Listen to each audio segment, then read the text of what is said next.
Sudah semuanya.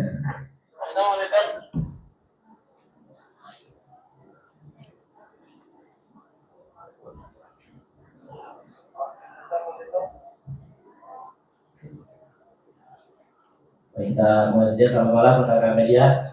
Fajar Alfian Muhammad Ryan Hardianto memastikan diri masuk ke babak semifinal Kapal Api Indonesia Open 2025. Pertandingan yang sangat seru ya hari ini. Kalian gak mudah juga menangnya waktu 2 game, tapi seperti apa melawan pasangan muda China hari ini? Ya, pertama-tama mengucap syukur ya, alhamdulillah hari ini bermain dengan lancar dan tanpa cedera. Bermain dengan pasangan Cina ini ya, mereka bermain sangat baik ya. Mereka pasangan muda yang baru naik di level 500 ke atas ya. Pastinya mereka sangat menggebu-gebu dan ingin membuktikan bahwa mereka juga bisa bersaing di level elite. Dan mungkin mereka juga mainnya masih nating tulus ya, jadi bola apapun kadang-kadang pengembaliannya tidak gampang mati dan kadang-kadang menyulitkan buat kita ya. Pastinya kita bersyukur alhamdulillah hari ini bisa berhasil maju ke babak selanjutnya. Baca sedikit ya, tadi di game pertama sudah pukul beberapa poin lumayan, tapi pada akhirnya mereka mengejar di game kedua. Ya kejar-kejaran poinnya kalian sempat tertinggal juga 20-18, bahkan di game kedua seperti apa sih yang terjadi di lapangan di poin-poin akhir seperti itu? Ya, terima kasih. Yang pasti hari ini saya pribadi bermain kurang maksimal ya di pertandingan hari ini, tapi ya alhamdulillah tadi juga Rian berhasil membackup saya di belakang ya. Gerakan saya hari ini memang agak sedikit lambat ya dibanding pertandingan sebelumnya, tapi ya alhamdulillah kami bisa menyelesaikan kemenangan. Dan juga tentang tadi kami tidak mau menyerah ya, terutama di game kedua kami sudah ketinggalan ya 20-18, tapi ya kami coba terus komunikasi dan juga kami tidak mau pasrah begitu aja, tapi kami terus mencoba dan akhirnya bisa menang. Ada pertanyaan? Silakan. Ya, Mas silakan.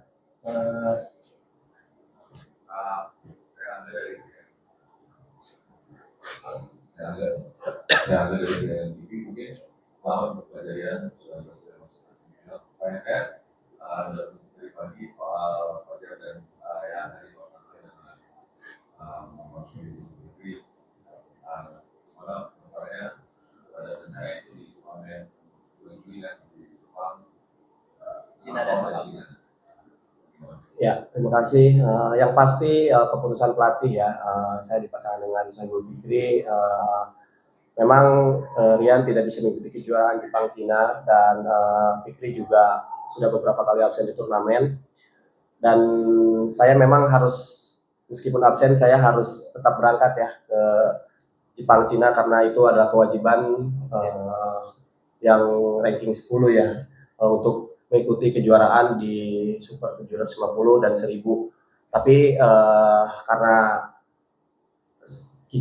saya dan Rian tidak bisa bertanding, jadi memutuskan saya mendaftar dengan Fikri. Tapi bukan berarti saya iseng-iseng ya ke sana asal main, tapi saya juga pengen kayak mencoba ya, karena mencoba partner orang lain gitu loh, bagaimana enaknya, bagaimana sulitnya. Karena juga dengan Rian berapa tahun? 11 tahun ya, 11 tahun hampir 12 tahun belum pernah saya berpartneran dengan pasangan lain di turnamen individual resmi. Jadi ini adalah kesempatan buat saya buat mengukur kemampuan saya dengan partner yang lain. Ya.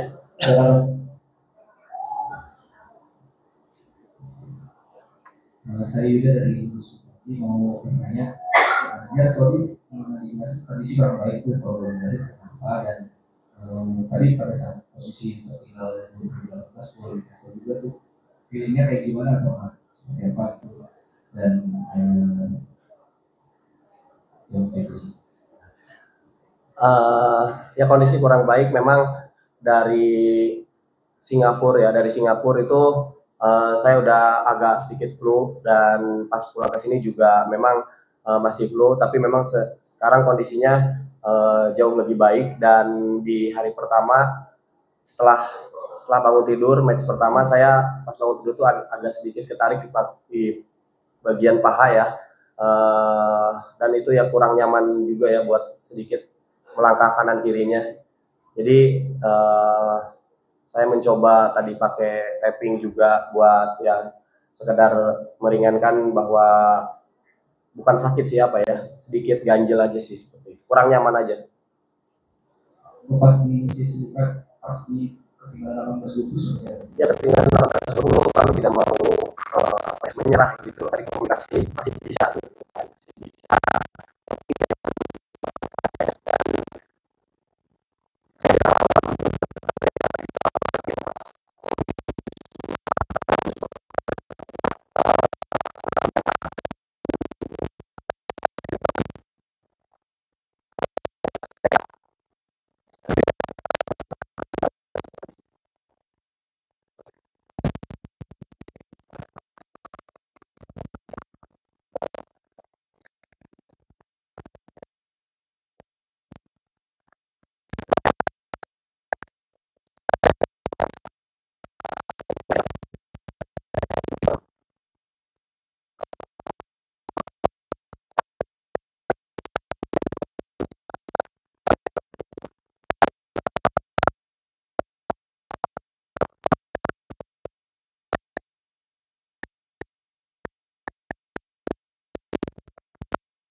Alasannya ya alasan keluarga sih Mas. Jadi ya saya udah komunikasi juga sebelumnya sama Fajar untuk bagaimana menghadapi turnamen ke depan itu, karena saya memang belum bisa ikut bertanding lah bersama Fajar. Jadi mungkin ya solusinya itu tadi, Fajar bermain dengan Fikri untuk menghindari juga denda dari BWF, dan ya mungkin Fajar juga ingin mencoba ya bagaimana berpartner dengan yang lain di turnamen.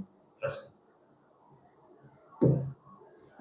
satu lagi, jadi itu dapat info kalau pasangan Sabar Reza Palevi juga menang dan melawan Malaysia.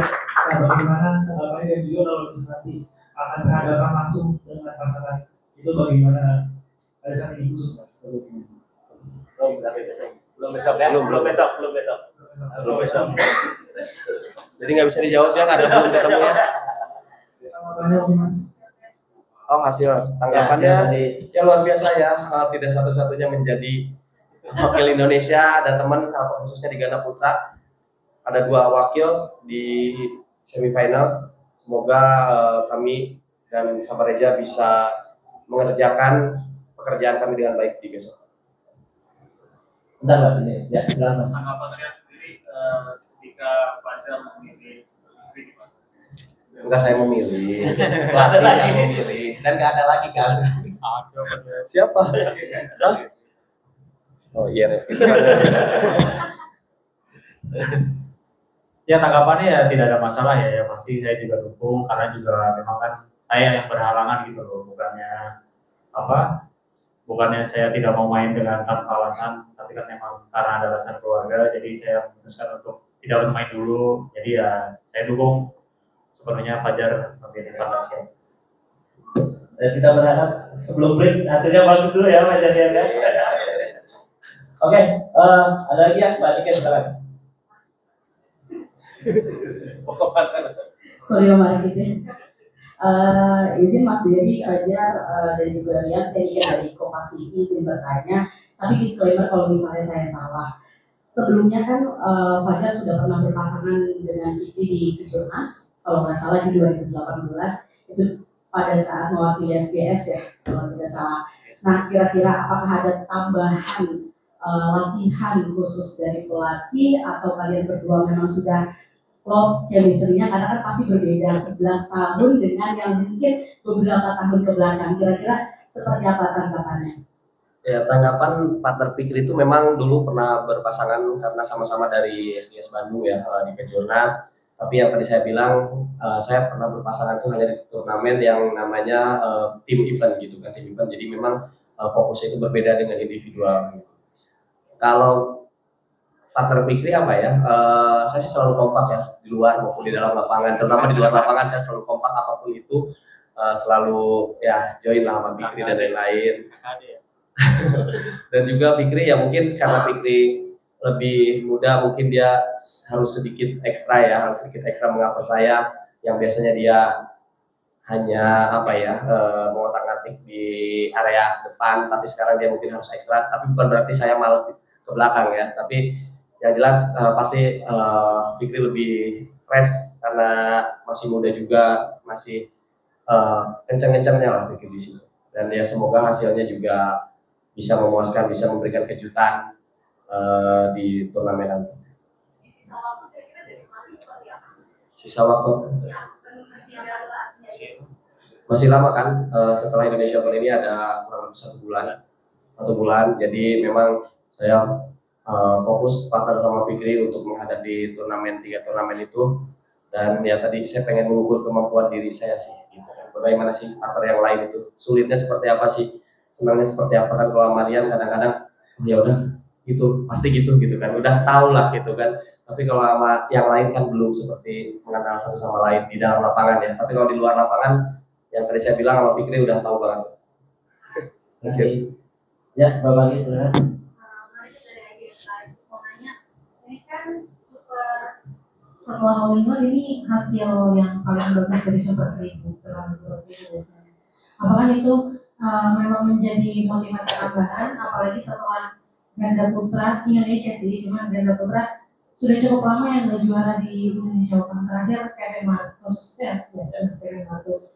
Habis itu buat Rian, ini kan Fajar mau nyoba tuh katanya sama pasangan baru. Kalau Rian tuh ada keinginan juga nggak nyoba sama pasangan baru? Nggak mesti dalam waktu dekat, cuma maksudnya sempat juga nggak kepikiran kalau nyoba pasangan selain sama Fajar gimana ya? Tunggal putra dia. Itu kalau buat Fajar tadi kan mempertanyakan tujuannya sama Fikri mau kemana, itu terjawab nggak? Apakah hanya 3 tur Asia itu atau memang akan lebih panjang lagi? Saya dulu deh. Ya tujuannya memang saya itu hanya pemikiran saya, tapi kan itu niatnya itu refresh bagaimana saya kata pelatih partner yang lain, bukan sama Rian, karena kan sudah sering juga partner Rian, sudah lama juga, bagaimana kita merefresh turnamen dengan partner yang lain biar pas balik sama Rian itu luar biasa seperti itu, berharapnya seperti itu. Tapi kadang-kadang saya berpikir tujuannya gimana ya gitu, apakah seperti itu, dan ya semoga pas balik sama Rian nanti ya memang udah harus saling melengkapi lagi. Ya. Mau tunggal putra dia kan? Ya sama sih, mungkin ya sama kayak yang di Poin Fajar, mungkin sesekali untuk refresh ya nggak ada masalah ya, tapi kan memang kita juga harus tahu juga target-target ke depan itu seperti apa ya. Mungkin kan setelah ini juga ada World Champ kan, jadi ya memang difokusin dulu untuk World Champ, setelah itu ya nanti tunggu arah dari pelatih juga sih.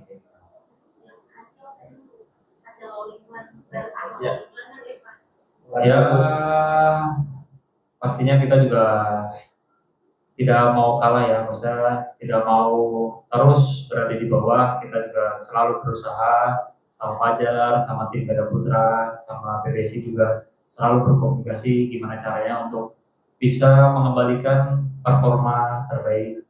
Dan ya semoga setelah hasil baik ini, tapi masih ada ya besok lagi ya, maksudnya perjalanan besok masih ada, jadi ya semoga bisa terus lebih baik lagi ke depan. Ya, Mas, saya silakan.